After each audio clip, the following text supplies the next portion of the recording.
C'est la meilleure chose durant les nuits d'hiver. Une bonne boisson chaude et du repos sur une bonne chaise confortable.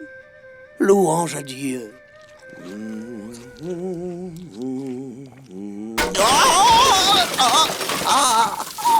Comment cette chaise a-t-elle pu se casser? Il semblerait que le bois soit pourri. Je me suis fait très mal au dos. Mais qu'est-ce que c'est? Tu es une petite bête qui mange du bois. Tout est clair maintenant. Tu as cassé ma chaise confortable et tu as causé ma chute. Tu vas me le payer, petite fourmi. Je n'arrive même plus à me lever. Lorsque je serai entre les mains de Dieu, je serai bien plus vulnérable que toi sur mon doigt. Allez, va-t'en maintenant. Je te pardonne. Tu veux continuer ton dîner, c'est ça? Serre-toi. Ce qui m'est arrivé n'est pas de ta faute. Tu me fais penser à la bête de la terre qui est entrée dans la chambre de prière du prophète Salomon, que la paix soit sur lui. Et lui a révélé un grand secret des secrets de l'univers. Connais-tu son histoire?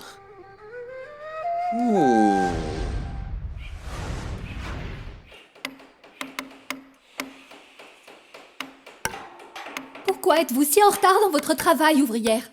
Eh bien, parce que nous fabriquons 20 tunnels parallèles sous terre. Est-ce que vous savez qu'il y a 600 fourmis qui vont passer par ici? Dépêchez-vous! À vos ordres, chef des ouvrières. Avez-vous testé la solidité de la terre? Nous avons ajouté une quantité supplémentaire de salive sur le sable. Il est devenu solide comme un roc. Et le système d'aération? Il est suffisant pour 10 000 fourmis. D'accord, c'est très bien. Mais quel est ce bruit? Est-ce que les 600 fourmis sont déjà arrivées? Non! Le bruit est plus fort. Il semblerait que ce soit le bruit d'un être humain ou plusieurs sur Terre. C'est parfait. C'est la meilleure des choses pour tester la solidité des tunnels. Nous devons continuer le travail. Nous avons perdu beaucoup trop de temps à parler. Comme c'est bon de se reposer et de se relaxer. Pourquoi n'arrêtes-tu pas d'aller et de venir comme ça?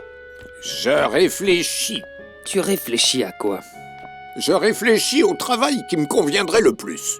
Tu as raté toutes les affaires que tu as entrepris. Comment puis-je trouver un travail si ce sont les djinns qui prennent notre chance et travaillent au service du roi Salomon? Arrête un peu de réfléchir. Et viens t'asseoir pour manger avec nous. Donne-moi un petit peu de sel, s'il te plaît.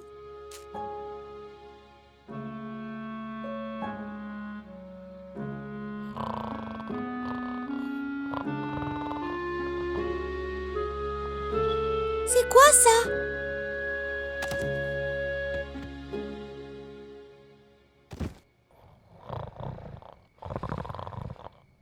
Est-ce que ça se mange?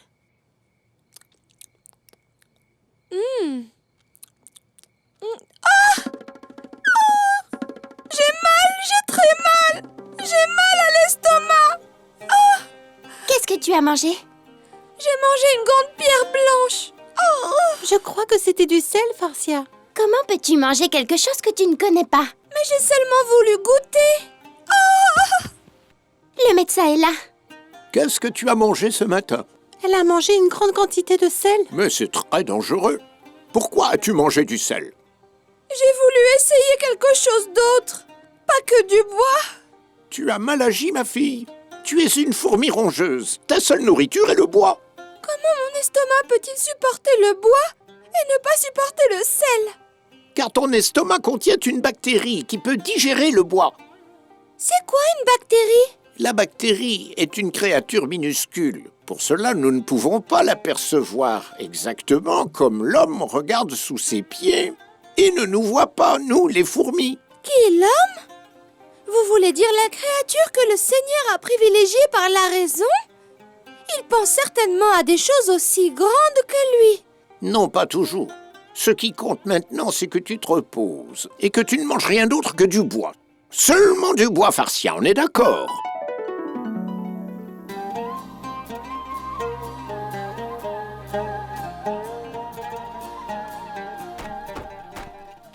Mes amis, je vais vous préparer une boisson chaude.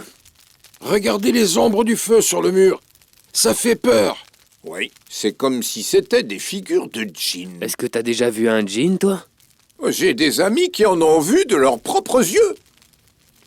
Ils sont des menteurs. Parce que les djinns sont séparés du monde des hommes. Et personne d'autre ne les voit, à part le prophète de Dieu, Salomon le sage. Mes amis ne sont pas des menteurs. Ils m'ont raconté des choses très étranges. Qu'est-ce qu'ils t'ont dit? Que les djinns connaissaient l'inconnaissable. Quelle parole ridicule! Dieu seul connaît l'inconnaissable. Ce qu'ils disent ne nous regarde pas. Nous ne sommes que des petites fourmis. Et nous savons par notre instinct que Dieu seul connaît l'inconnaissable. Alors comment l'homme ne réalise-t-il pas cette simple vérité? Arrêtez de parler de djinns. Vous me faites peur à la fin. Moi, j'ai très sommeil. Je crois que je vais aller dormir. Moi aussi, je vais y aller.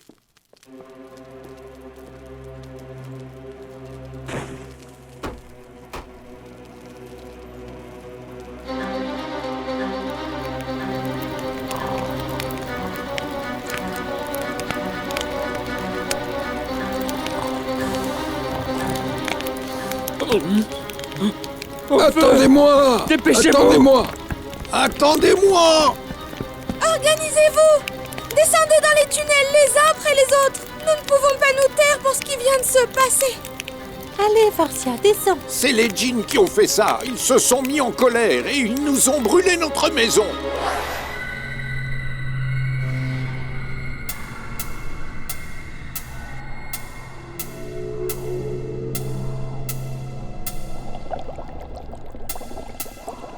Est-ce que tu as entendu ce que les hommes disent? Arrête ces bavardages! Si notre Seigneur Salomon apprend que nous avons arrêté le travail, il nous torturera! D'après ce que j'ai entendu, les hommes croient que nous connaissons l'inconnaissable. C'est vraiment très drôle.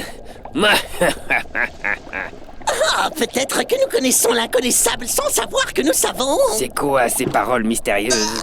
Eh bien, peut-être que les princes des djinns connaissent l'inconnaissable! Peut-être. C'est possible. Hey, j'ai plongé dans l'eau et j'ai apporté des perles et du corail pour orner les statues. Dis-moi, djinn de la mer, connais-tu l'inconnaissable, comme les princes des djinns? Je ne suis inférieur à personne. Tant qu'eux, ils ont le savoir, alors moi aussi je l'ai. Je retourne travailler.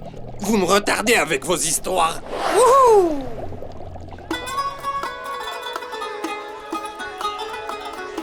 Est-ce que vous avez entendu parler de l'incendie qui a eu lieu dans l'ancienne cabane? Oui, ils disent qu'il y avait des djinns qui vivaient dans cette cabane.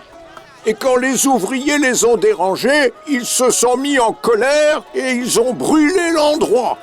Mais c'est donc ainsi que pense l'homme qui a été privilégié par la raison? Oui, et je trouve ça étrange. Il faut que je corrige ces fausses idées. Mais comment, Farcia? N'oublie pas que tu n'es qu'une fourmi rongeuse. Eh bien, c'est ça le problème. Ah, regarde, il pleut. Allons vite nous cacher derrière cette tente. Quelle pluie diluvienne! C'est comme si le ciel pleurait. Oh, c'est nous qui allons pleurer si nous ne trouvons pas un endroit pour nous protéger. Cette construction a l'air solide.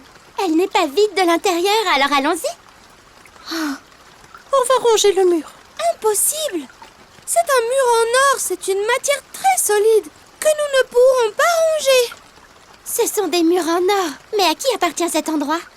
Peu importe à qui il appartient. Ce qui compte, c'est de trouver un moyen d'entrer, sinon nous mourrons noyés. Oh, c'est vrai, tu as raison. Nous allons escalader le mur et entrer par le rebord de la fenêtre. Si nous tombons, nous allons mourir dans ce lac. Et si nous restons ici, nous allons mourir aussi. Il faut au moins qu'on essaye.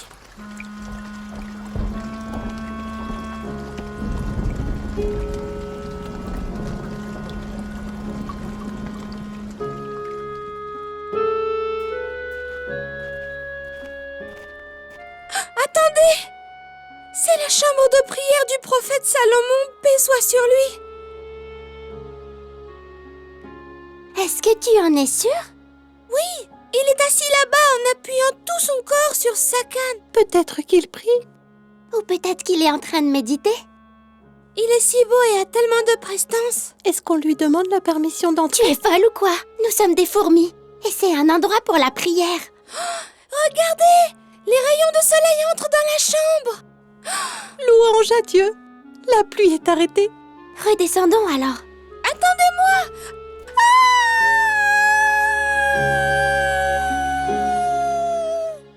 Oh mon Dieu!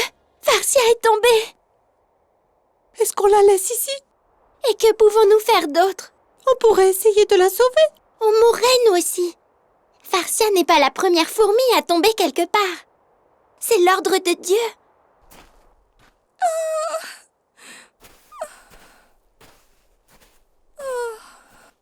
Où suis-je? La bête de la terre s'est rendue compte qu'elle était tombée dans la chambre de prière du prophète Salomon, que la paix soit sur lui. Elle s'approcha alors de lui prudemment. Bonjour, prophète de Dieu et sage roi Salomon. En fait, mon Seigneur, je suis une fourmi. Je suis tombée ici par erreur. Je vous demande pardon. Si vous me montrez où est la porte, je m'en irai. Il semblerait qu'il soit occupé par sa prière. Comment sortir de cet endroit? Ici, tout est en or, ou en argent, ou en marbre. Toutes ces choses ne se mangent pas et n'ont aucune valeur pour moi. La bête de la terre aperçut la canne du noble prophète. C'était la seule chose fabriquée en bois dans cette chambre. Et la petite bête mourait de faim. Mon Seigneur, le roi Salomon, j'ai vraiment très faim. C'est l'heure de manger pour moi et je n'ai pas déjeuné. Et dans toute cette chambre, il n'y a rien qui soit fabriqué en bois à part votre canne. Que puis-je faire? Ce ne serait pas correct de ranger une canne qui appartient au prophète de Dieu, Salomon. Je supporterai la faim encore un jour. Notre noble prophète Salomon resta silencieux. Puis la nuit est passée et le jour s'est levé sans que le prophète ne bouge. Je vais mourir. La mort serait bien meilleure que cette torture. La mort?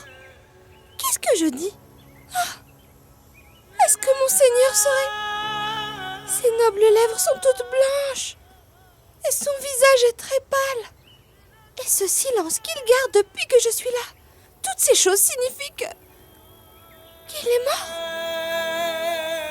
La bête de la terre a prié pendant longtemps, comme Dieu le lui a appris.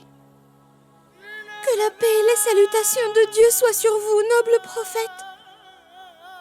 Que vous soyez bénis, vivants ou morts. Puis elle s'est approchée de la canne, qui fut un don envoyé par Dieu. Ne t'arrête surtout pas, tu entends? Ou notre Seigneur Salomon t'attachera avec des chaînes. Parle moins fort. Ou peut-être est-ce que tu veux que le prophète se rende compte que je ne travaille pas? Ah, tu sais que ça fait très longtemps qu'il prie.